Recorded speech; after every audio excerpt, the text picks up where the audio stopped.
this never-ending loop of always being very close to perfection, but it never being enough. Always fighting against that like very heavy current of trying to align myself to something that honestly just doesn't align with me. It's like a very heavy weight has just been lifted and I can go about my life being a normal-ish human being.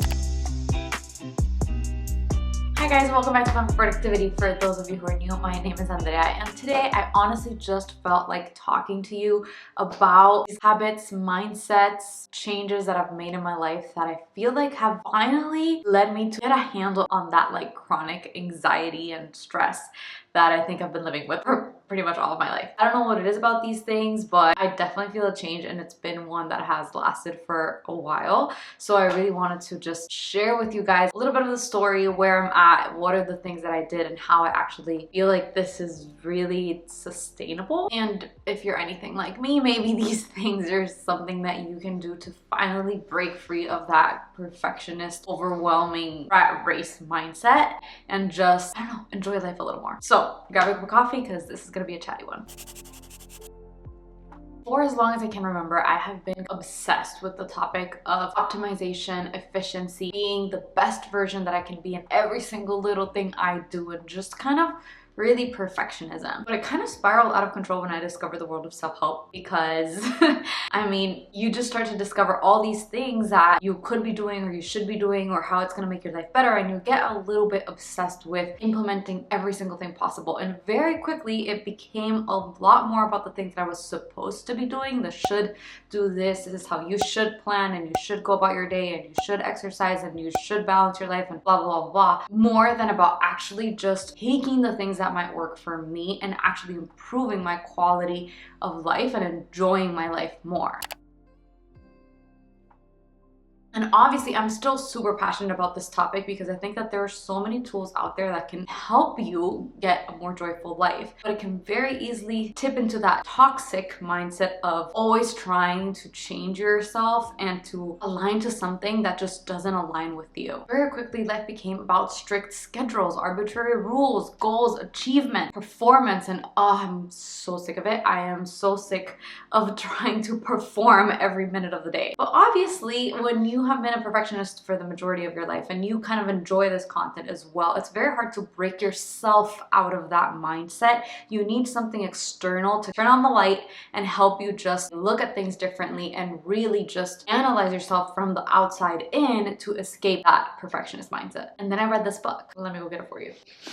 So I have recommended this book, I don't know, a gazillion times. I love it. I've read it twice already. It has, I think, genuinely changed my life. Sorry, it's called The Ruthless Elimination of Hurry by John Mark Comer. And ever since that phrase of elimination of hurry, and obviously a lot of things he talks about in the book, has really stuck with me, because I think that's the problem in this generation. So anyways, long story short, to say that everything begins with changing your mindset. When you see the possibility of how you can actually live and what are the things that you can do differently, it opens up this door of possibility and exploration. And I went through this rabbit hole, and I've been going through it for a little bit, and I have honestly seen a huge change in my life. So today I thought I would share with you a little bit of what those mindsets are and a lot of the practices that I have incorporated or taken away from my life. Looking back, I really think it was this book that kind of kicked me into this world of flexibility, because bottom line, the thing that will heal you trying to perform and always kind of just pushing yourself to be something that maybe you're not, or that doesn't work for you, or that you think you're supposed to be, is letting go of all of those things and being flexible with yourself, with your expectations, with the world, with your idea of perfection. And it is adopting not just the mindset, but the lifestyle changes of living a more flexible and less hurried life that really led me to heal, I think, this chronic anxiety and stress of always trying to, I don't know what it is, maybe always just trying to be 10 steps ahead, always being a little bit better, always racing to nowhere. I don't know how to describe exactly, but what I used to live with is this chronic feeling that is never enough, and I don't have that. I just don't have it anymore. Okay, so the first mindset shift that I am really like living by and embraced at this moment is living seasonally. So what this means to me is life is a collection of seasons. So you have to learn to go with this flow. The year is not going to be the same in terms of productivity, enjoyment, rest all year long. You're not going to have the same schedule all year long. You're not going to want to do the same things all year long. You're not going to have the same projects and passions and goals all of your life. So it is okay to just look at a certain period of time as a season and completely embrace it. And the main way in which this kind of freed me from perfectionism is that I always thought, like, if I'm implementing a new workout schedule or a new habit or a new way that I plan my life, I'm thinking this is how I'm going to do it forever. And that just brings on a whole pile of expectations and burden that you don't really need, because that's not true. It's not going to be forever. It's for this season, and that is okay. If in this season of life you don't have time to do the gazillion things you want to do, that's fine. There might be a season of your life where you do. So it's okay, more than okay. It is necessary to just embrace the season that you're in and look at it as a season. And then when you feel like that season is over, revamp, change, start over, and dive into this new season of your life. Second mindset shift that I kind of ingrained in my head is time is abundant. And I know this sounds like a manifestation sentence, which I hate those kinds of things, but it's not. It's honestly, truly believing that time is abundant. First of all, time is a construction of society, right? So our perception of time is what it is. It's a perception. A minute can feel so short when you have to, I don't know, answer a question in a minute, but so long when you're trying to do a plank for a minute, right? It's a perception. So honestly, time is abundant. You have time. If you slow down and you go through life in a slower pace, time is gonna go all the same. So it's this idea that just the way that if you internally slow down, you will feel like time is going by slower and you will be able to enjoy that time a little more, was a huge game changer for me, because I learned to do the things that I was used to do daily at a slower, more enjoyable pace. And that actually made me feel like, wow, the day is like so long and I have so much time to do all the things that I want to do. It sounds contradicting, but once you start to really internalize it, it made a huge difference for me. One of the ways, like more practical ways in which I incorporated this was in the evenings. So when you think about it, let's say from 6 to 10, if you decide that your day's over at 6, you have 4 hours. That's the same amount of time that you spend at work from 8 to 12. It's a long time for you to do a lot of things. If you just stop looking at the clock and decide to just dwell in those 4 hours, do the things you have to do, but also things you enjoy kind of slower, it really helped me enjoy life a little more. And this leads me to my third mindset shift, which was enjoying the mundane. So I used to look at household chores as this huge amount of work that I had to do, and at 6 p.m. when I still had to cook dinner, I felt like, oh my god, my day is not over. I still have to cook, I still have to do all these things. And honestly, if you just switch your perspective and try to like convince yourself that you enjoy doing these things, that you can enjoy them more by making them a little more fun for you, then life gets so much happier and you feel like you have so much less to do. So now part of my evening, which involves cooking, is not, okay, this is more work. It's, oh, this is what I do when I have free time. I take time to make a dinner that I'm going to enjoy and just enjoy while I do it. I don't know how else to explain it, but simply by trying to make things a little bit more fun for you, you can just feel like your day is so much richer. I don't know if that makes sense.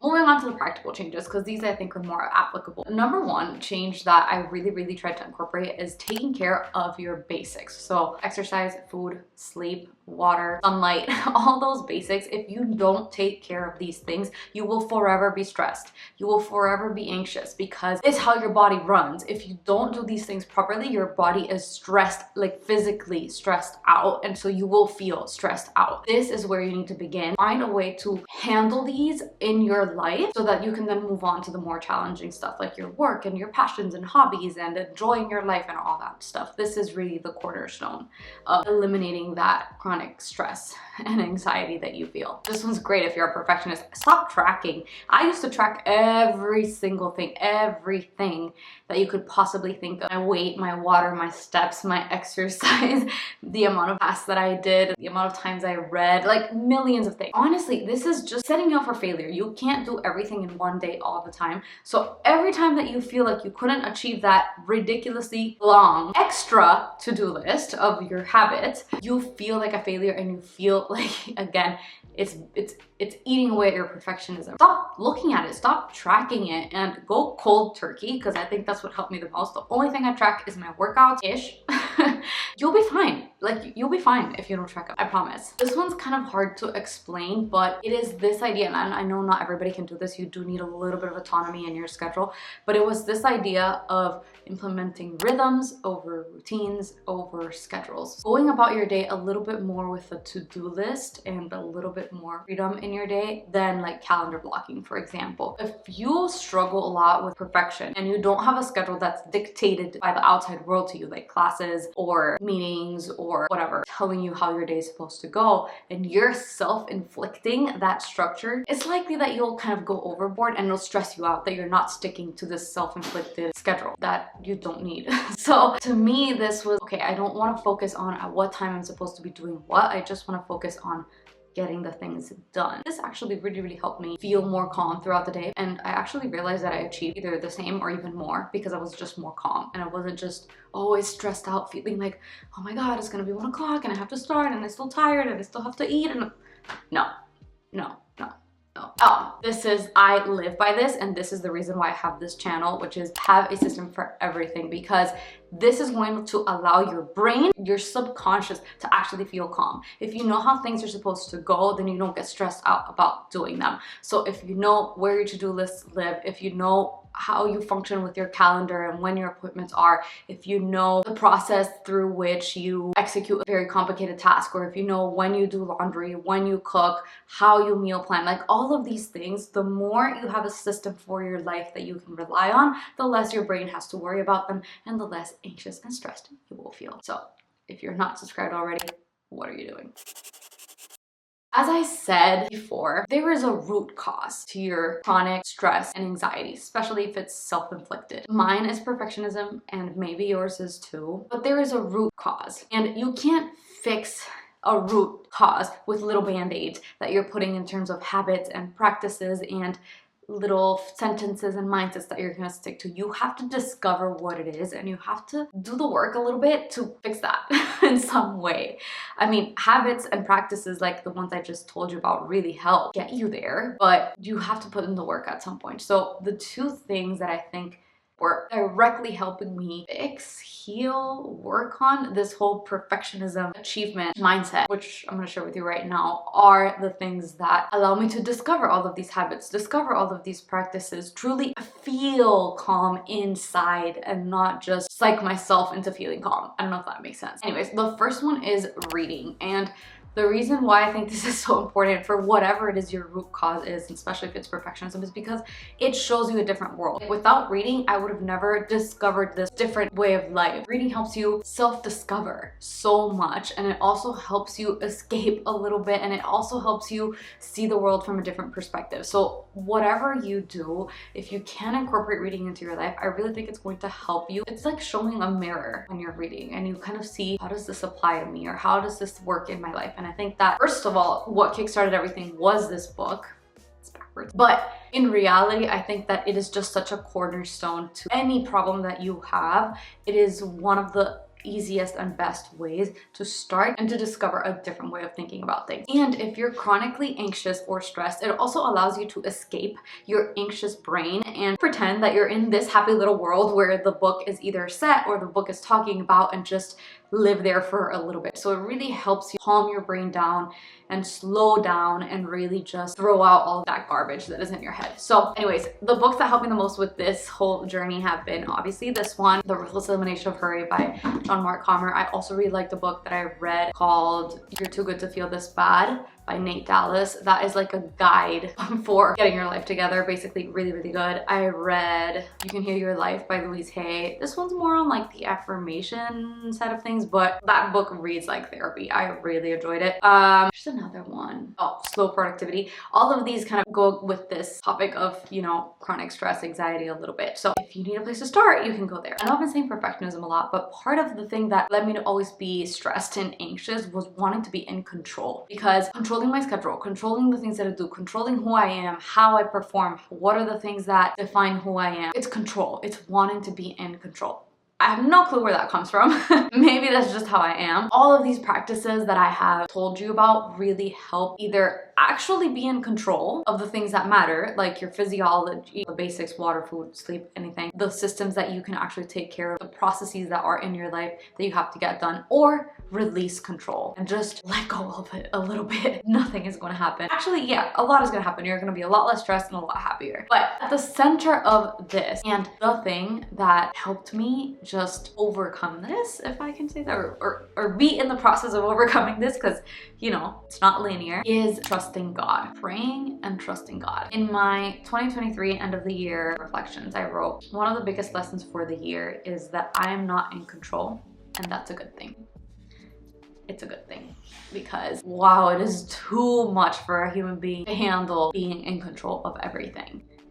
We're not meant for that. So through the process of thinking about this a lot, I discovered that I don't need to be in control of everything, because it is in so much better hands than mine. And I feel grateful and taken care of because of that. And it's funny because this morning I was catching up on some devotionals and I heard an episode that talks about exactly this and how this causes anxiety in your life and how you can heal from that a little bit. So I'm gonna leave that in the description because I thought it was just perfect, and I think it's kind of perfect that I heard it this morning when I knew I was gonna film this video. So hopefully it helps you a little bit. All of this to say, obviously it's a journey. It's not gonna be linear, you know, there's gonna be ups, downs. I'm definitely gonna fall into this trap of being super stressed, trying to control everything in my life and make sure that I know the answers and have the perfect way to do it. But oh my God, it feels so much better to let go of that. It feels so much better to be okay with being imperfect, to be okay with going slower, not doing as much, not looking at the clock, and just enjoying every day more. I really hope that in some way this helped you, and if this is something that you struggle with as well, let me know things that helped you kind of through it or are helping you through it. Both definitely want to hear. And